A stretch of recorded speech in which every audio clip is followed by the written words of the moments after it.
from the blackest corners of your mind, they call, pulling you deep into shadow, twisting your senses, keeping you from sleep. It's time to face your darkest fears. This is Tales to Terrify.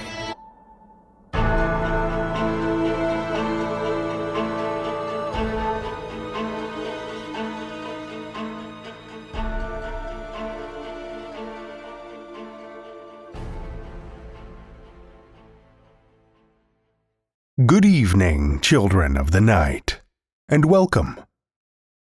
Well, it feels like it's been a while since I've been able to say this, but I have very little housekeeping to share with you this week, other than to remind you that, of course, submissions are still open, talestoterrify.com/submissions, and to say we'll be announcing the winner of our design contest very soon. We ended up with some fun and absolutely chilling images, and I'm excited to share them with you. Thanks to everyone who submitted. We've got something a little different to kick off our episode this week. Author Fred Venturini has a fantastic new novel coming out next week, Tuesday, June 22nd to be exact. I've had the privilege to dig into it early, and while I'm still a few chapters away from the end, I've enjoyed it far too much to keep it to myself. So, we've secured an excerpt from the book that I think you'll absolutely love. Tonight, I'll be reading you the prologue from To Dust You Shall Return, which works fantastic as a standalone intro to the dark and gruesome world of Venturini's new novel. But before I dive in, as is tradition here at Tales to Terrify, let's hear a little about the author. Fred Venturini is the acclaimed author of the novels The Heart Does Not Grow Back and Escape of Light, and his short fiction has been featured in Chuck Palahniuk's Burnt Tongues anthology. His latest release, To Dust You Shall Return, has been praised by award-winning horror author Richard Thomas and #1 New York Times best-selling author Chuck Palahniuk, who described To Dust You Shall Return as lined with barbed wire, concertina wire, and spike strips that deliver the story deep into the reader's skin. Children of the night, please lend me your ears for the prologue to Fred Venturini's To Dust You Shall Return.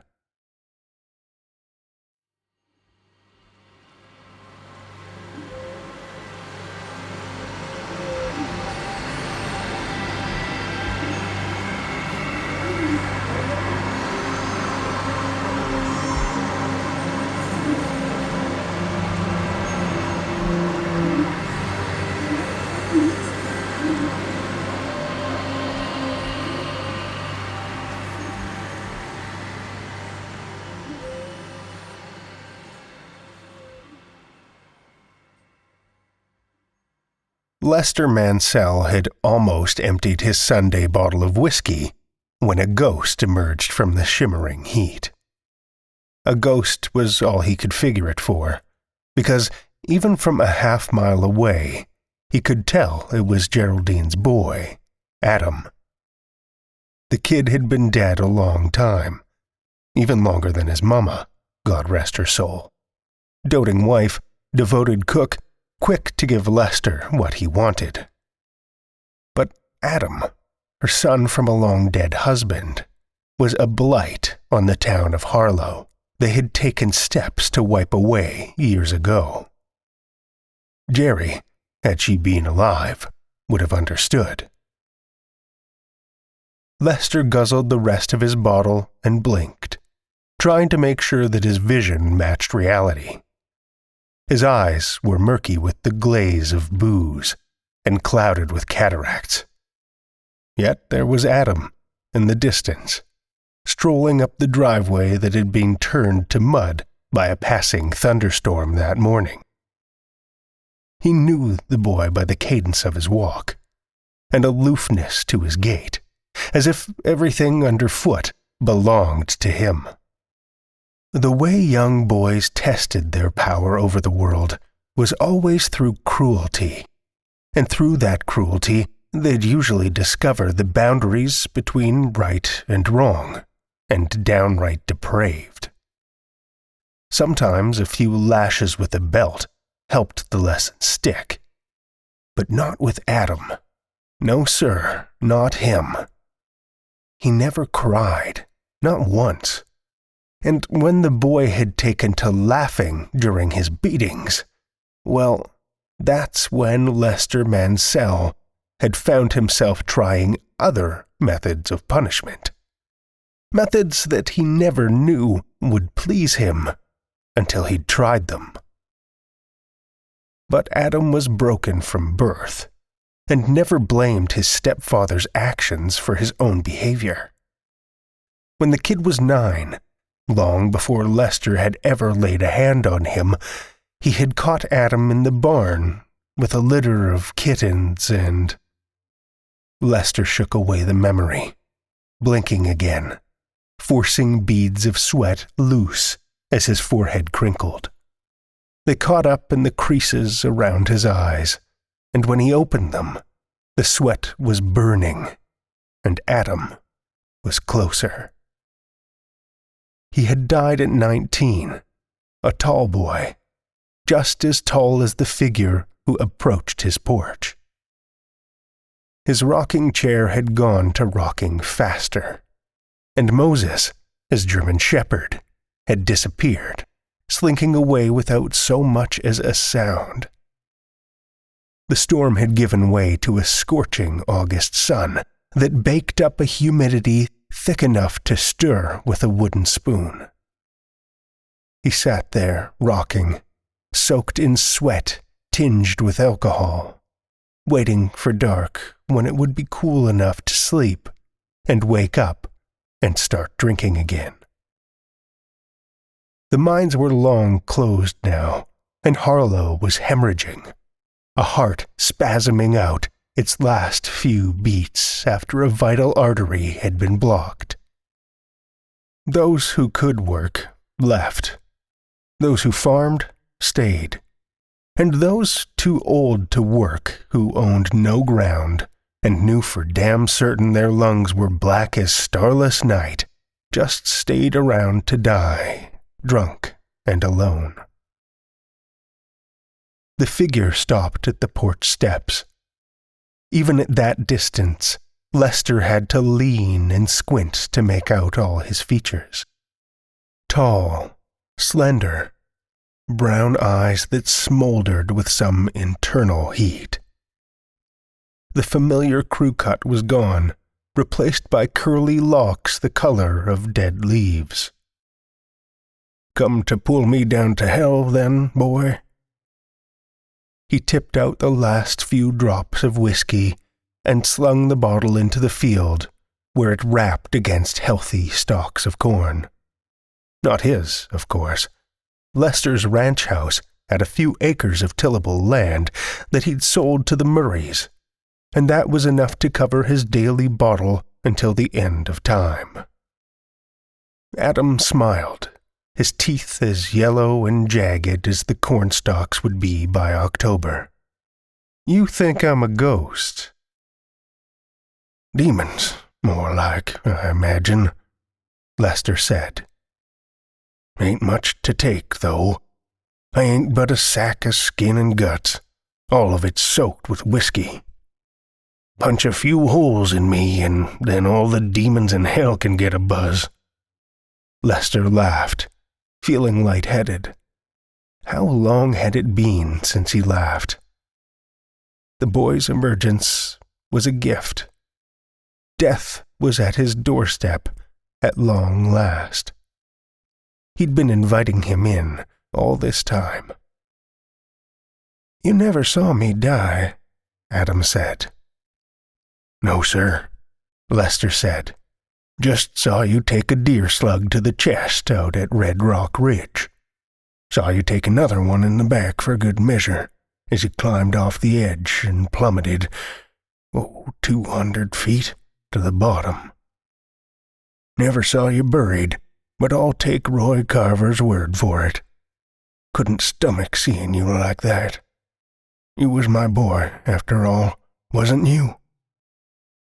"It's Mayor Carver now," Adams said. "Isn't it?" Lester grinned.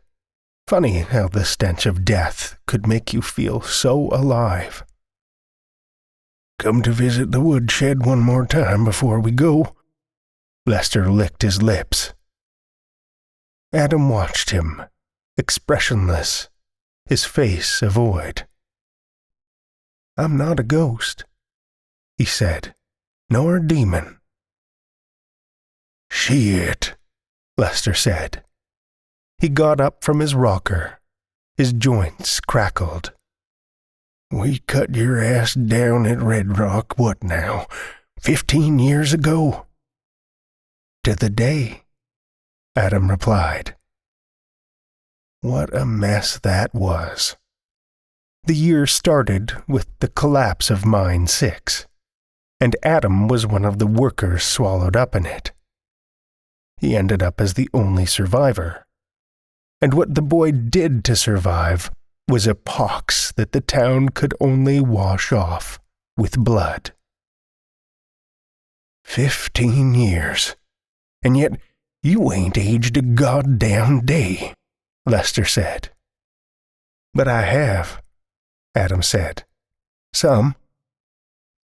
"Come to drag me to hell either way," Lester said. "So it ain't nothing worth fighting over. Come on inside.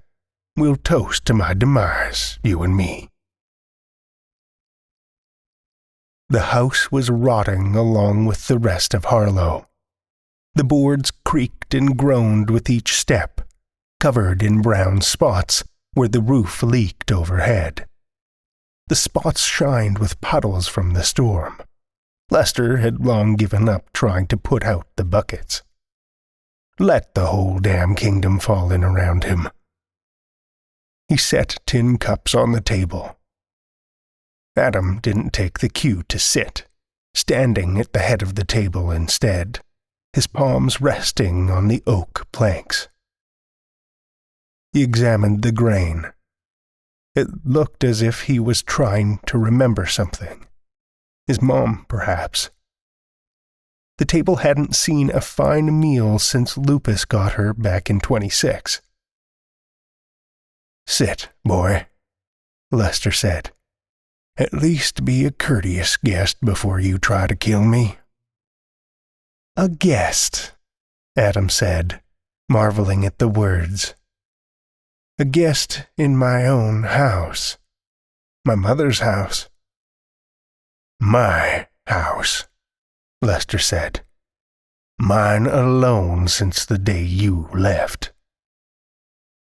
"Didn't have much of a choice in leaving," Adam said. "That much is true," Lester answered, rummaging through the cupboard. He knew where the bottles were, of course, but what he really needed to remember was where he'd stashed his shotgun. "I'll stand just the same," Adam said, just as Lester found the weapon. It had sat there since he'd plugged a few deer during the winter, oiled up and ready, stored away from his stash of rifles specifically for him to serve up any rude guests with a bitter surprise of lead and fire. "So be it," Lester said. "I want to give you an easier shot," Adam said, just as Lester raised the gun. "You think I wouldn't remember where you stored your shotgun?" He moved away from the table, offering up his whole torso. An easy, close-range, center-mass target. Lester hesitated. He'd seen Adam shot like this before. Deer slug to the chest. Bloody, tattered clothes. He was dead. No way around it. Adam was dead. Who was this? What was this. "It's me, Daddy," Adam said. "You always liked it when I called you that, but only after the spankings turned into something else, right, Daddy?" Lester blinked the sweat away from his eyes. The house was a hot box in the August heat, hot as the stoked pits of hell. "You ain't a ghost," Lester said. "You're a goddamn monster." "You're the monsters," Adam said. "You, Mayor Carver, Baxter Murray, the whole lot of you." He took a step forward, daring him to shoot. Lester took a step back. "I've come to cleanse this place, to not only slay the monsters, but teach those who would be taught, and raise up those with blistered hands who have toiled in your service." He came closer. Lester tightened his grip, ready to fire. "Do you know what that is called? A being who can kill monsters? A force who is a dripping sword of righteous slaughter, whose hand is stayed by the cleansing tears of loyalty and redemption? A god." Of course, that's what Adam wanted to say, but Lester answered with a pull of the trigger. The barrels puked fire, the tin cans rattled, and Adam crashed to the floor, shreds of his cotton workshirt floating in the air.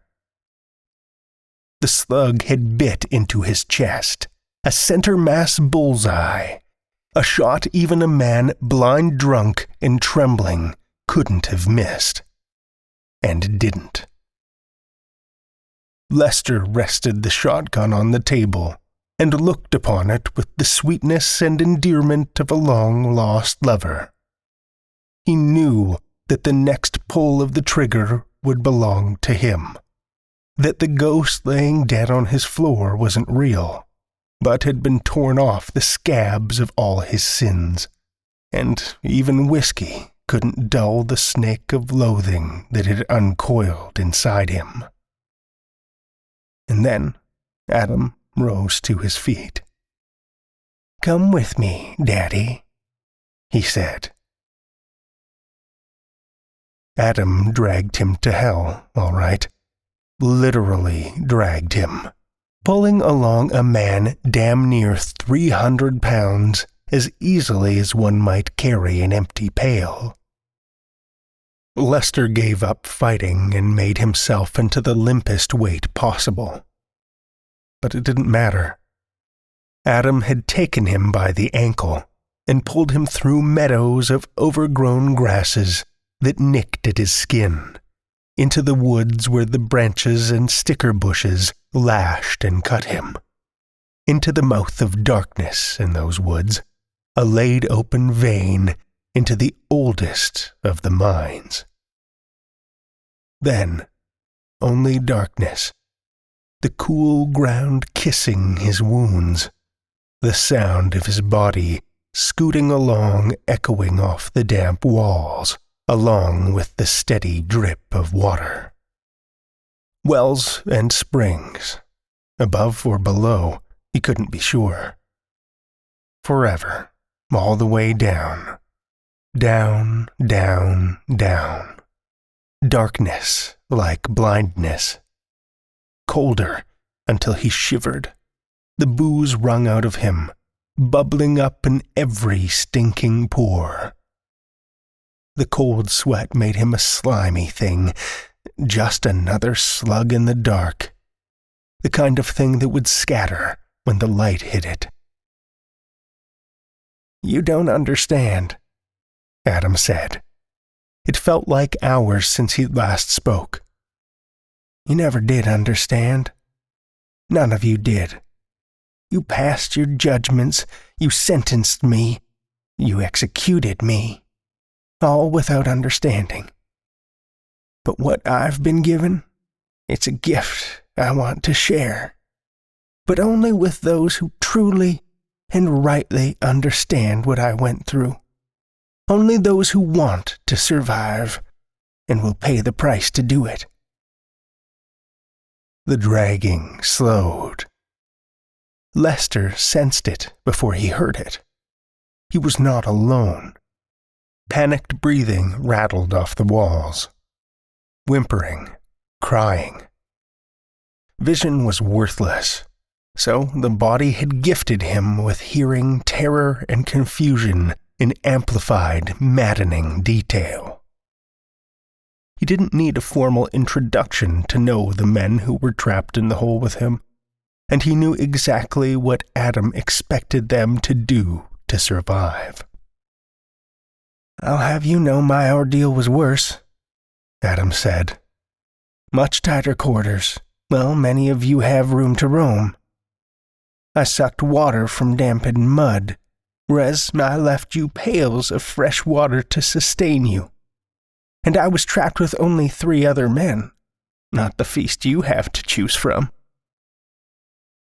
Lester felt his ankle released, and his leg crashed to the ground, as lifeless and heavy as waterlogged firewood. He was exhausted and sick and needed a drink. "I'm sealing the mine behind me, as this is the last of you," he said, louder now, so every inch of the mine could hear. How far would his voice echo? Hundreds of feet? Thousands? "My stepfather, Lester Mansell, is here now. He hasn't been down here 6 days like the rest of you, and he's just as fat as you all surely remember him." Moaning, whispering, crawling. Lester heard Mayor Carver's voice, an unmistakable rasp burnished by cigars and 2 decades of mine soot. "He's Roy Carver now," Lester thought. "You done been de-elected, from the likes of it." He couldn't make out what Roy was saying over Adam's footsteps, which fell like crunching thunderclaps, growing weaker as Adam got farther away, closer to the light that Lester knew he'd never see again. Only then could he make out what Roy Carver was saying. At least one word. The only word that mattered. Hungry. No more footsteps. Adam was gone, and the only things left were the monsters.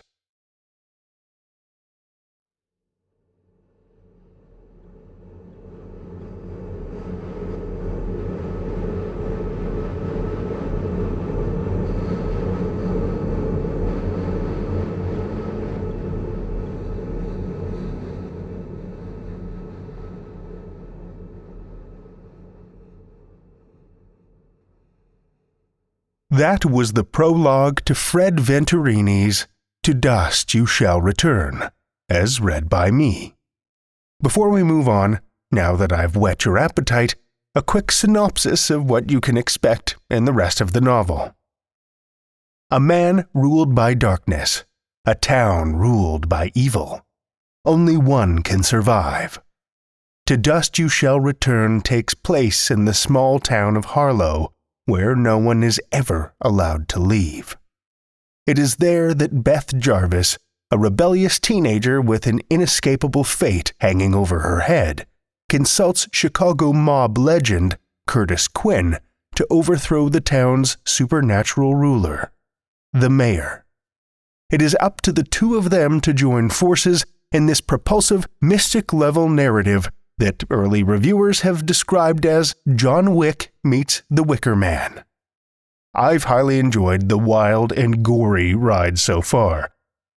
I highly encourage you to pick up your copy of To Dust You Shall Return when it drops next Tuesday, June 22nd. You can find it everywhere books are sold. Take a read and drop me a line. I'd love to hear what you think.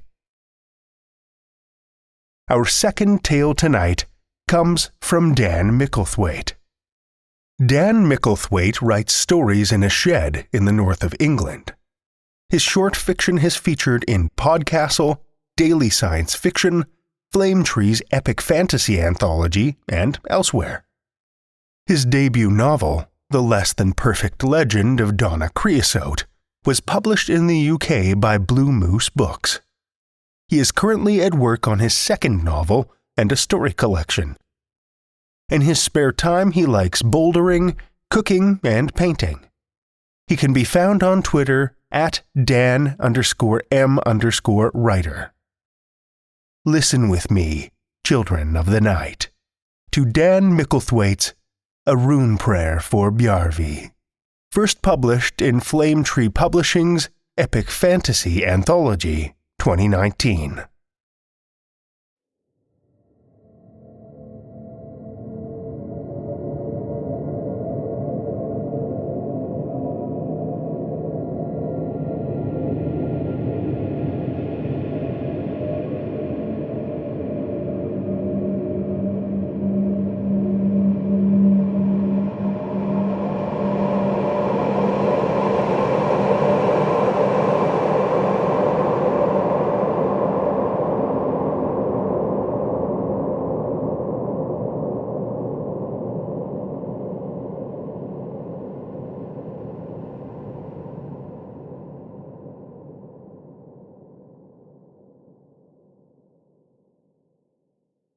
Beneath the dark hood of her reindeer furs, Alaska felt as though she was becoming that creature, as if the fuzz of fresh antlers would burst from her skull.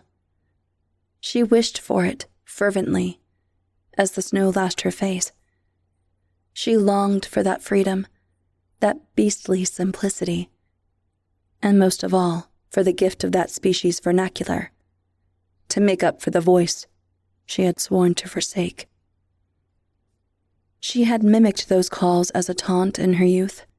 While playing at hide-and-go-hunt with her siblings, she remembered the taste of the breath that she'd held, lest the dance of its steam were to give her away. It was nothing at all like the flavor of ink, only a mixture of wildness and cold. But if she were such an animal, then it wouldn't be just her siblings she had to contend with, nor just the storm. She would be quarry to wolves and the hunger of men. She looked down as she thought this, and the ground underfoot was the color of corpses, as if drained by the blood tithe that Vatican took. No. She shook her head fiercely, felt the peacock feather swinging on the chain round her neck. It didn't matter what she'd been, let alone what she wanted. She was the first of the Quill Maidens, and it was a bad omen in peacetime to use the battle god's name. She must contemplate only the most hopeful of verses, and keep her mind on the rune prayer she'd scribed for the harvest, or else she might anger Bacchanal, the weaver of fate. It was to that goddess the clan gave their highest devotion. Alaska lurched on through the boreal darkness, hunching her shoulders, relieved to find shelter between two rows of tents. As their reindeer hide trembled and bones shook around her, she tried to convince herself she was on the right track, that she would shortly be able to complete her delivery. Hoped that she'd not gone astray in the storm. Although everything had seemed more immense as a child, more labyrinthine, she'd had so much more trust in her innate navigation, always felt certain of finding her way. She'd spent a great many hours exploring the camp, charting as many escape routes as possible, so as she could always stay clear of her two older brothers, Rygar and Ovin, whenever they chose to set out in pursuit. She'd known where the shadows would fall from each tent, and which were most useful for covering tracks.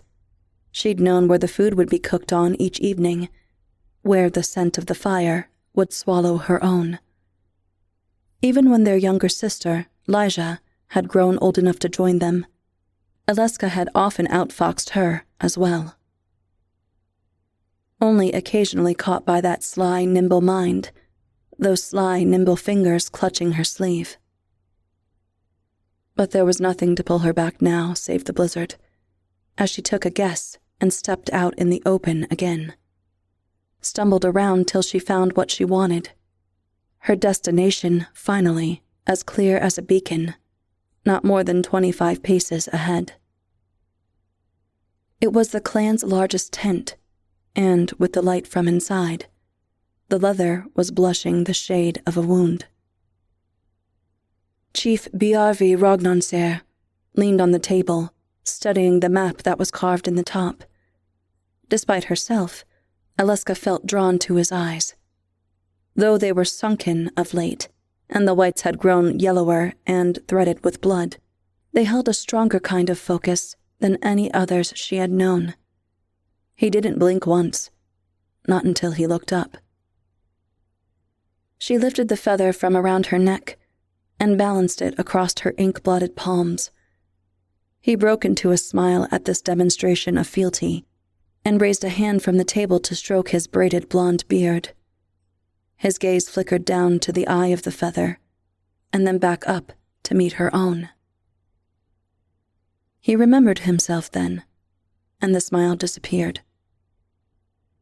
Sometimes, unbidden, she missed his old laughter, the ways he had tried to lift her mood, but she herself had not laughed for 23 seasons, when she'd still been a child, and it was several now since she had even felt like she might. "Aleska," he said, "I trust you are well." She nodded curtly. "Good." He scratched his beard. "That is very good. I have some vital work for you. I will need your finest, most inspirational verses." Taking this for a prompt, she reached inside of her furs for the Runeprayer she'd brought. It was a traditional plea for a generous harvest, albeit refashioned with her inimitable flair. She held it towards him, and, after a moment's pause, he accepted. Their fingers didn't touch. His focus returned as he read through the parchment. "This is indeed a fine piece," he said, walking over to the brazier that stood by his throne. "It will augur well with Bacchanal, and I am hopeful. She will bless us with plenty this season, after the thaw." The brazier was made from the spears of his enemies and the upside-down helmet of his father, Rognon. He rolled the prayer carefully into a ball and tossed it in amidst the embers. A fresh plume of smoke spiraled up to the roof. Aleska was relieved, as always, to find her words adjudged favorable. To fail was to risk losing fingers, then hands. "But I fear," Bjarvi said, "that our claim upon the Gyrensfjord will have to be reinforced before the thaw comes." He jabbed at the fjord on the graven map, and then at both their own campsite and the permanent town on the opposite bank, Gyrensby. Aleska did not understand. They had a long-standing agreement with the headman of that settlement, Harjak Saldoser, to share the harvest from these waters. She had recorded the terms of the treaty herself, and seen it burnt that it might be observed by the gods. As if he could tell what she was thinking, Bjarvi shook his head. "Our truce with Harjak," he scratched his beard, "is no longer practical. With all the other clans we have defeated, all the extra mouths we have to feed, we simply cannot afford to surrender half of this season's catch. Harjak will not agree to altered terms, and so—" Bjarvi stroked the longest braid on his chin, then swept his hand across his throat. Aleska knew he was the chief, and yet she felt as though her own authority had been undermined. Had he asked one of the other Quill Maidens to write this new offer? Or had he not even tried? It is all arranged, he shrugged. We will fight them on the Gyrensfjord itself, which seems only fitting. He brought his hands together from either side of the chart, in imitation of combat. Applause for his plan. It echoed. He walked past the table and stood tall before her, took the feather from her hands, and looped it back over her head, patted it down upon her snow-covered chest. You know what I need you to do, he said. I want you to write us a battle hymn. He lifted his hand to her face, and the focus in his eyes gave way, for a moment, to a misting of doubt. And I want you to write a prayer for me, to remind Bacchanal and Varikan of my mightiest deeds, that they may admit me to their crystalline halls with honor.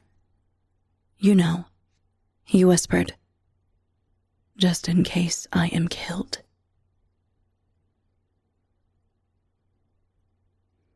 Aleska mixed her ink out of reindeer bone black, albumin from the eggs of Ingwiland ptarmigans, and poppy seed honey from the bees to the south.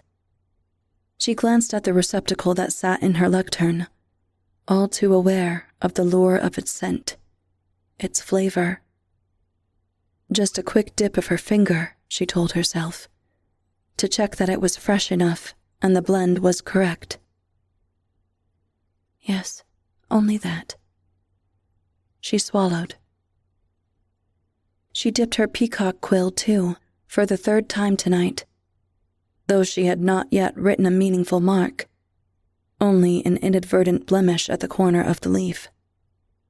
The feather stared at it in disappointment, then back at her in expectation, as though to remind her of the station she held. The quill maidens traditionally plucked their tools from black swans, which roosted upon the banks of several lakes across Ingwiland. But after her runeprayer to mark his accession, Bjarvi had decided she deserved something more. He had traded for this in one of the great southern cities, and bade her use it first to pray for more trade of that kind, so the clan could become even more prosperous, even more stable.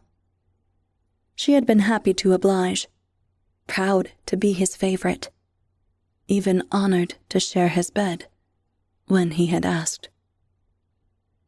The feather's hues were faded now, though, and the point had been trimmed and sharpened so often that it was difficult for Aleska to use it with comfort. When she dipped it, the ink stained her fingertips, like the onset of frostbite. The scent became heightened. She stared at the page. She had always been taught that a rune prayer made without sincerity, without belief, could easily transition to become a rune curse. And yet, she found it increasingly difficult to praise Bjarvi honestly and to endorse his attacks on former partners in trade, now that his interest in trading had guttered, given way to a passion for slaughter and theft. The bile bubbled up in Aleska's throat, overwhelming the honey, the call of the void, and she had to calm herself quickly before she wrote something she might come to regret. There was another blotch on the parchment, but no runes, no betrayal of her sacred and fortunate duty. She had always stayed true to what she'd been taught, whenever she had resented her silence the most. In the earlier seasons, she'd been reminded how lucky she was to be her parents' first daughter, to be spared the life of toil and combat that her siblings must endure. And, sure enough, all three had been involved in Bjarvi's campaigning, but they had also survived, with little more than a handful of bruises and scars. She had always been taught that her prayers would protect them, and so the least she could do was to scribe a few more. Even if Elijah, the youngest, the fiercest, persisted in claiming that she did not believe. Once finished, Aleska fed the verses into her own sacred brazier, fashioned from the bronze-plated skull of a goat. The flames danced in its mouth, and its nostrils and eye sockets, and smoke wriggled out through a hole in the top. She smoothed some more parchment on her slanted pine lectern, primed for the battle hymn, and redipped the quill. She had to reach so far into the well now that it stained her fingers past the nails, as though the frostbite were advancing. The scent became even stronger, the void hunger deepening, and she raised her hand slowly to her opening mouth, then shook her head. No, and wiped the ink on her furs. The feather was still watching, the goat skull as well. Bacchanal's spies. She must not disappoint her. She must find the right words.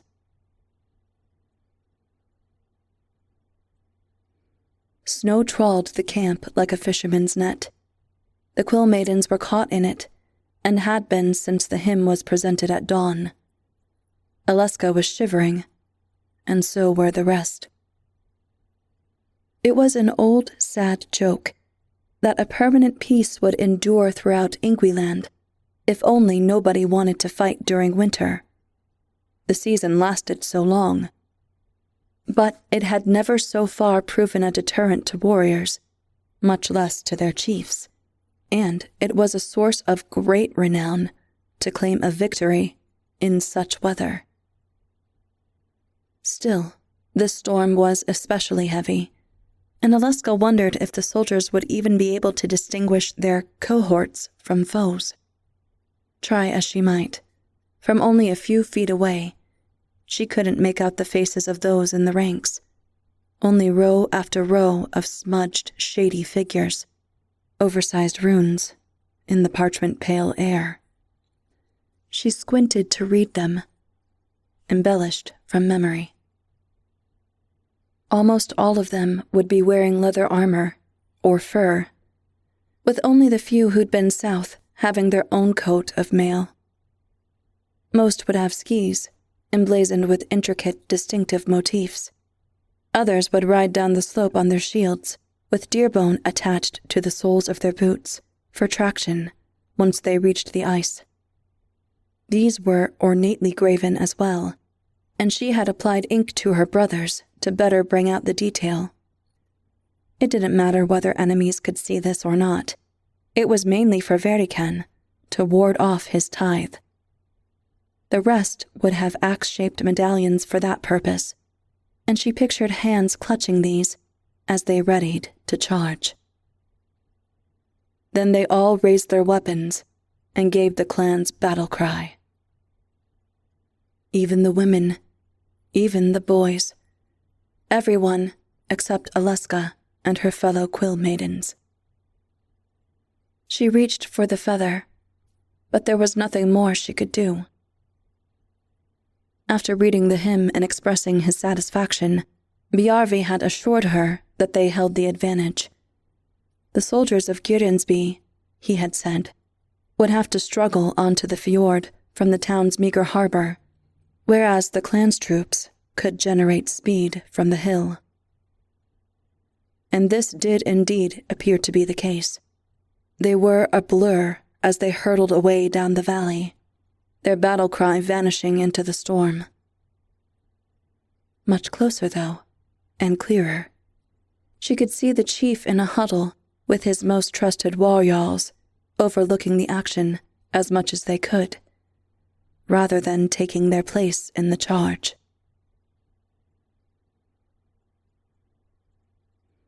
In her thick, dark furs, which fluttered like wings, Aleska felt like a carrion crow. She was prowling the plateau with the other quill maidens, scavenging names, and they were just another murder among the masses of the dead. She found herself wishing that she was such a bird, even if it meant pecking eyeballs and flesh, because it felt somehow preferable to these grim ministrations. Preferable to playing hide-and-go-hunt with her siblings, only turned around this time, so they were the prey. Stalking their forms through the maze of cold bodies, until at last she discovered them. Rhaegar and Owen, the pride of her family, pallid and slain. The proof of her failure, a flaw in her verse. No. She would not believe it. She told herself, as she shut their glazed eyes, as she wiped at her own, that there were some factors for which she could not be accountable. Nor Verican, nor even Bacchanal either. None of them, after all, had been in command. It had gone wrong that afternoon, when he sent the reinforcements. The blizzard was much too thick to see anything at all by that point, and the wind was raging, and even though they felt a duty to relieve the vanguard, they still should never have gone in like that. But she couldn't tell Bjarvi, and no one else had. Instead, the accepted explanation was that Harjak played dirty, inspired by Mardikael, the sly trickster god, and had his men set a trap at the base of the hill. A great many warriors were toppled before even reaching the ice. Some died in the falling, and others had simply been butchered like seals. No. She shook her head viciously, wrestling the truth of her brother's torn flesh. She turned away, stumbling, and tried to believe that they would somehow still follow, would chase her back through the camp, through the shadows and food scents, until at last she could manage to give them the slip. She longed to call out, to taunt them, and laugh as she used to, but her mouth only gagged with the flavor of ink.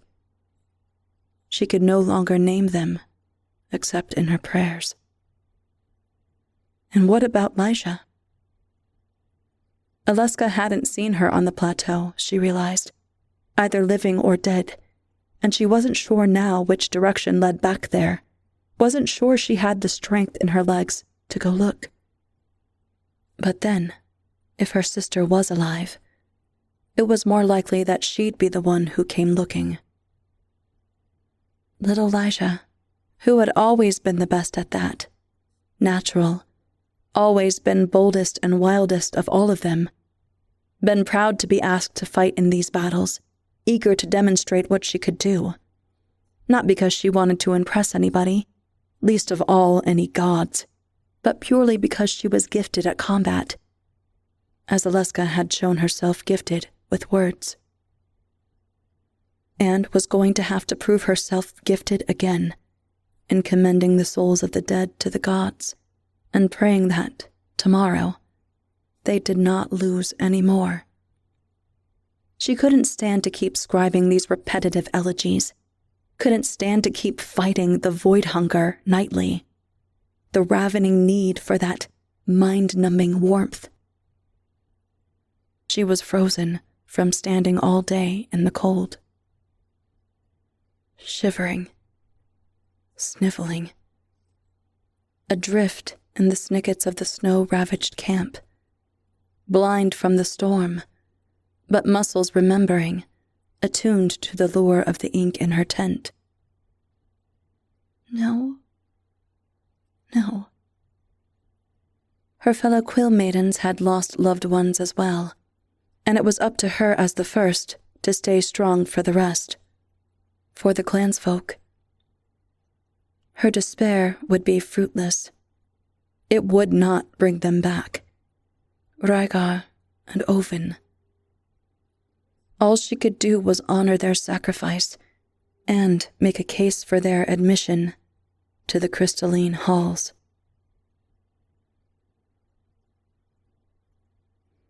The storm had eased for the time being, but Aleska was still shaking as she assumed her position by the funeral pyre, even though she was close to the flames, and the lowest of corpses were already charred, and the fat on the higher ones was starting to sizzle. She tried not to breathe in too much of the smoke, tried to keep her eyes open and fixed on her task. The other maidens circled the bonfire beside her, and Alaska confirmed they were ready as well. Giving a nod, she tossed her first Runeprayer into the blaze, watching as the others followed her lead, each in turn, again and again, until their baskets were empty. She had been taught to consider this scattering seeds, an act that contained hope of renewal. She had learnt to move quickly once she planted the last, in case she got trapped by the relatives who rushed in to start mourning, linking arms as they chanted the names of their dead. But as she retreated, a hand grabbed her sleeve, threatening to thrust her towards the inferno, before wrenching her free from the chaos instead. When she managed at last to blink the smoke clear, she wasn't surprised to find out who it was. "I imagine you wrote them both wonderful tributes," Elijah said, tugging the feather so hard that the chain bit into Alaska's neck. "I imagine that you said that they were very brave and loyal, and that they put the clan before themselves. Didn't you?" She half spat the last words, then swallowed them back, so she could spit them again. "Didn't you?" Alaska was silent. It was always forbidden for quill maidens to speak, even on such an occasion as this, and she had not broken her abstinence for 23 seasons, since shortly before Elijah herself learned to talk. They had never shared a conversation, the way other people did. She could only hold her sister's gaze, to try and convey the extent of her anguish, to show her remorse that she couldn't commiserate properly. The best she could do was to write an even more potent Runeprayer, an even more fervent hymn. "You really think there is some goddess in the sky?" Elijah hissed. "Some great and powerful being who can shape our fates as we demand? And who will remember us and safeguard our souls once we die, honestly?" She spat for real this time, and it drilled into the compacted snow like a spear. She tugged at the quill again, then let it go. Alaska felt it swinging against the furs of her chest, out of sync with her rapidly hammering pulse. "I'm not a complete heretic, though, sister," Elijah hissed. "I still believe in Verikent. I believe in his blood tithe. And I believe that your master—" Her eyes bulged wide, and then lowered abruptly. She bowed obsequiously and hurried away.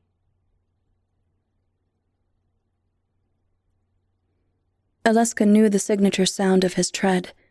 He had approached her quarters often in the early seasons of his reign. Although the prospect of punishment had still lingered between them, it had always seemed a game back then to keep from laughing at his stories, to stop herself screaming whenever they fucked. She nearly cried out now as she felt his hand upon her shoulder, but not in pleasure. "Alaska," he said, leaning close, and she could practically taste the mead on his breath. She thought that there were even icicles of that liquor in the braids of his beard. "Alaska," he tried again. "This day has not been a good one." He shook his head, but without losing focus. "Personally, I thought your hymn was exceptional, but it must not have been enough."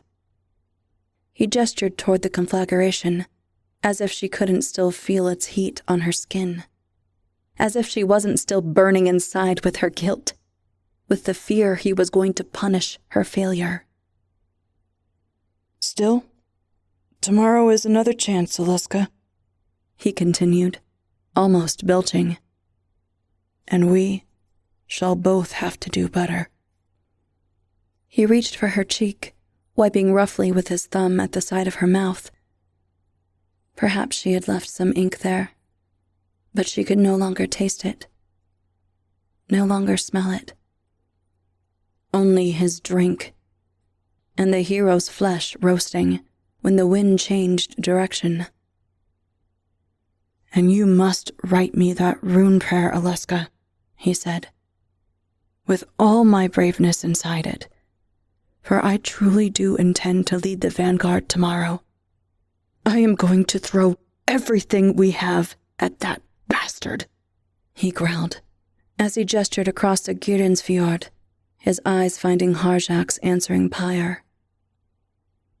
Aleska could tell he was seething that it was a much smaller funeral, that he had lost the day's skirmish. He would surely stop at nothing to make amends for that wrong.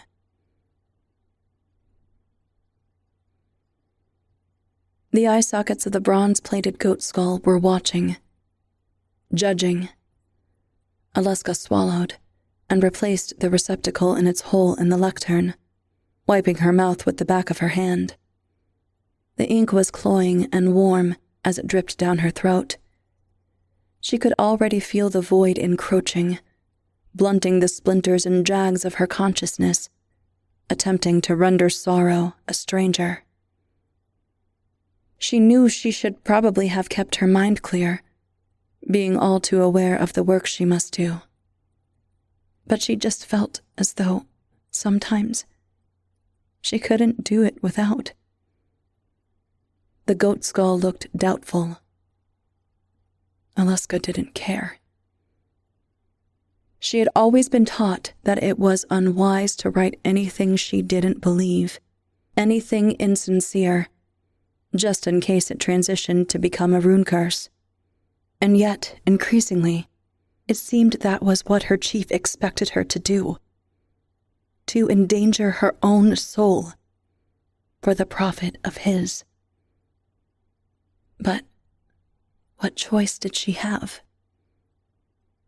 The peacock feather trembled, splashing ink on the parchment, like the dragon spit that burst from the plains in the north. It looked as if the night sky had been turned inside out, like a pelt newly flensed. Dark had become light, and vice versa. So it was the constellations now that were fragments of void, calling her, begging her. No. No. She tried to keep focused, to conjure some truth she could write to praise Bjarvi, to recommend him to the gods. Perhaps, she thought, she could write a verse about the way he had seemed at the start, and hope that it would outweigh all the things he'd done since. Hope that every deity save Verikan had remained blind to all that. No. She shook her head, and her hand inadvertently scattered more ink, some of it even splashing the brazier. She cringed at the waste. At the waste she had witnessed that day. She cast aside the stained parchment and picked up another. She would rather do her best to improve the battle hymn. There were hundreds of lives, more important than his.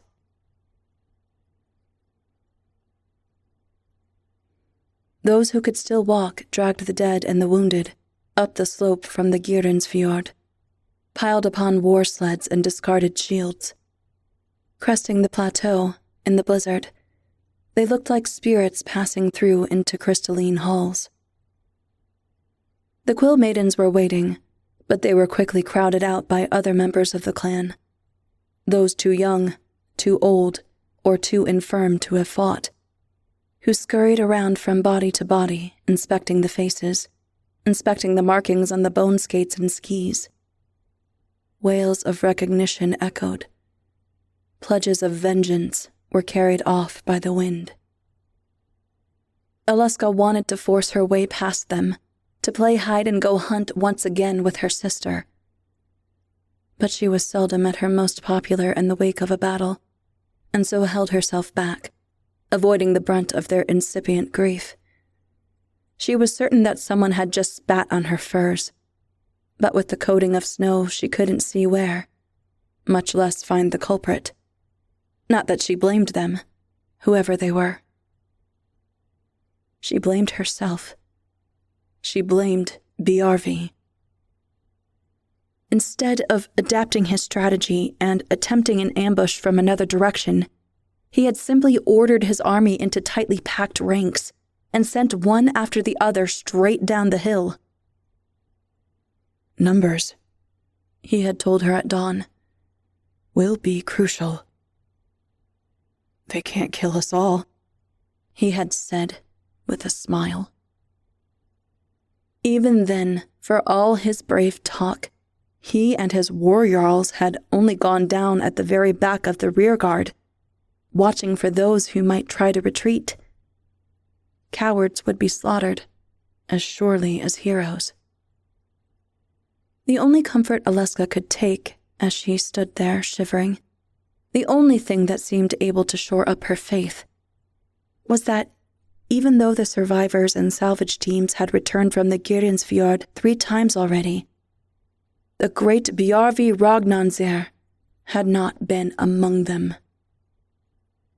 But her respite was fleeting. She finally found Lyja, being hauled on a sled. She darted forwards, stumbling and landing on her front in the snow, forcing herself up, scrambling further, clinging to the hope that she had seen the legs twitch, that her sister was one of the many who were just badly hurt, that she would have at least one more chance to write a safeguarding prayer. Little Lyja, after all, was the boldest and wildest, made for such battles. She wasn't the kind who was easily killed. When the sled stopped, however, so did the twitching. So did Aleska's breath as she slumped into the drift again and pressed an ear to her sister's chest. There was nothing inside it, not even a whisper. Only an emptiness, a chasm, into which the echoes of their final argument flooded. Lyja's harsh words and Aleska's own silence, followed by the tears that were freezing on her cheeks. She had loved her brothers, but their passing had somehow been less of a shock. In fact, it had almost been expected of them, and they had believed that if they died, well then, they would be invited to feast in the home of the gods. But her sister had not. She had spoken only of a void that was even darker and more lasting than that which Aleska invoked with the ink. She had repeatedly protested that if this day should come, when it came, none of that ink was to be wasted on her. Yet Aleska knew no other way. Through the tears, through the cold, she was already composing the prayer in her mind, twisting the quill between shivering fingers, holding the eye of that feather over her sister's pale face as Beckenal's witness, that she might see how worthy Lyja had been. Her pleas were disrupted by a sudden commotion, a mixture of panic and rage and relief, as Bjarvi sliced through the curtain of snow. He held his battle skis in one hand and a severed head in the other. He searched every face in the shambling crowd, and only came to a halt when he caught sight of her. He tossed the head through the air, and it wasn't until it landed beside her that she recognized Harjak, the ruler of Gyrensby. "Write that into my thanks to the goddess," Bjarvi called, before he turned to parade through the rest of the camp.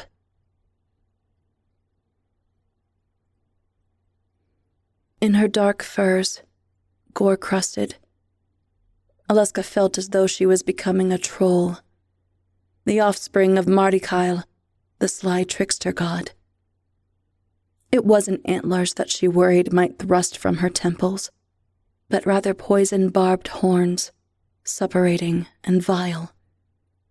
Her eyes likewise streamed, with the snow and the wind as she staggered, inhuman, towards the chief's tent.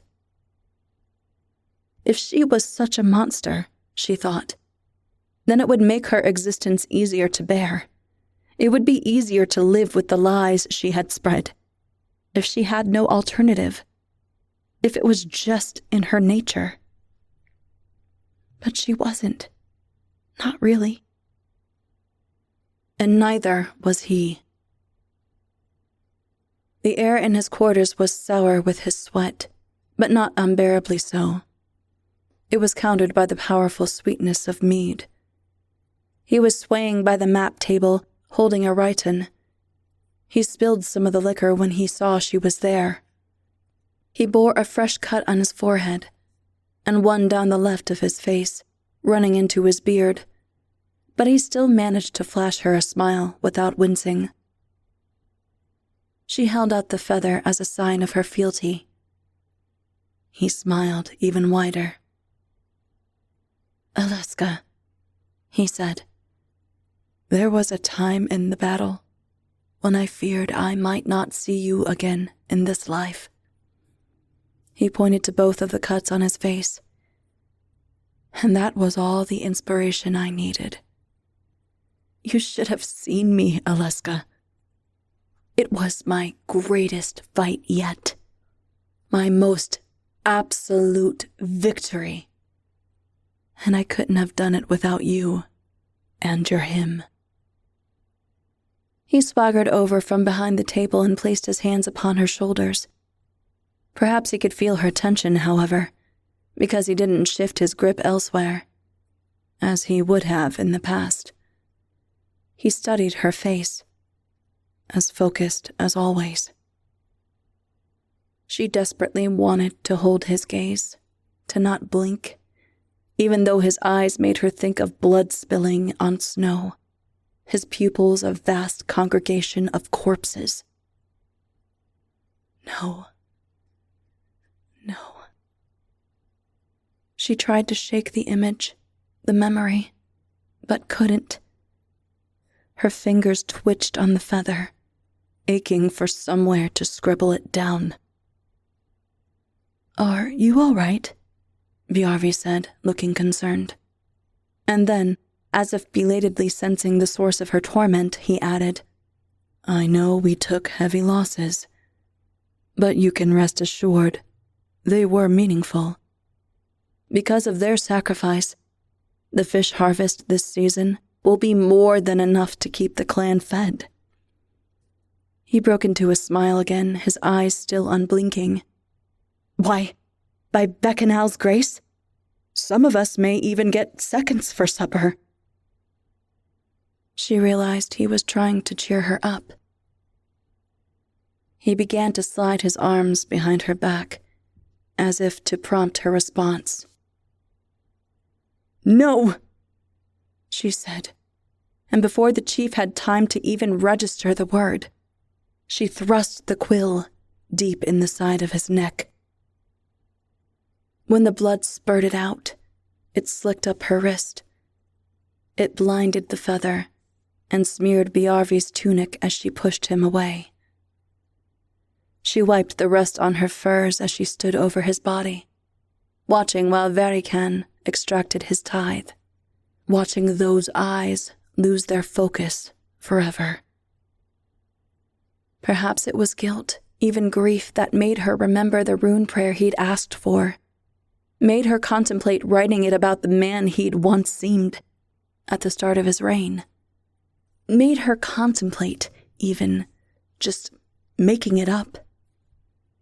After all, she reflected, looking round at her life, how much worse could a rune curse actually be?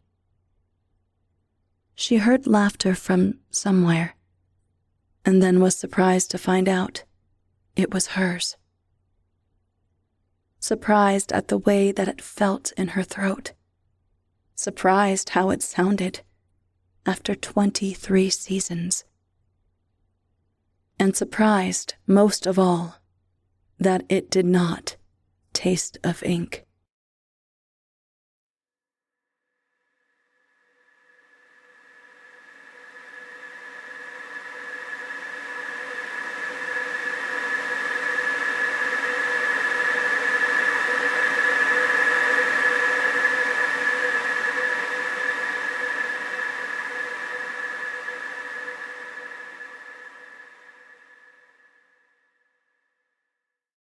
That was Dan Micklethwaite's A Runeprayer for Bjarvi, as read by Heather Thomas. Heather Thomas is a jewelry expert by day and master of none by night, dabbling in costuming, art, music, writing, and narration.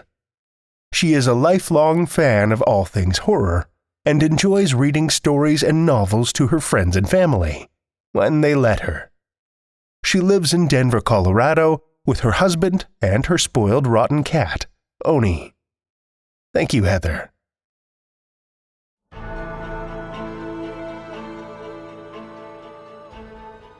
Well, children of the night, the hour is late, and we've run out of tales to tell. For now. Tales to Terrify is made possible by the tremendous generosity of our supporters on Patreon and PayPal. Amazing fans like Kathy Robinson, aka Deadly Blonde. If you're not a supporter already, be like Kathy. Head over to patreon.com/Tales to Terrify, where you'll find all kinds of perks, from ad-free episodes and bonus content to shoutouts and merch packs. Every dollar goes back into the show to help make it as dark and devious as possible. And we appreciate it so much. Want another way to support the show that doesn't cost a cent? Head over to Stitcher, Podchaser, or Apple Podcasts and leave us a 5-star review.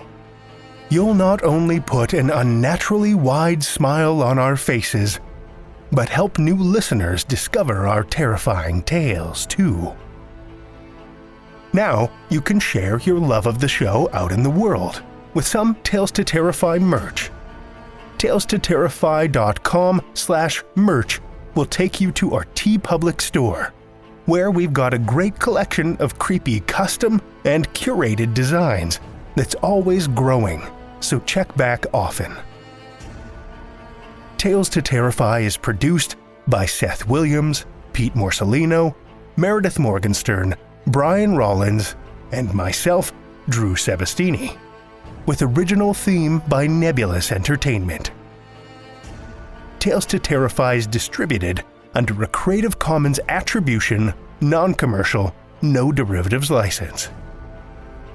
Join us again next week as we spin dark rituals with more Tales to Terrify.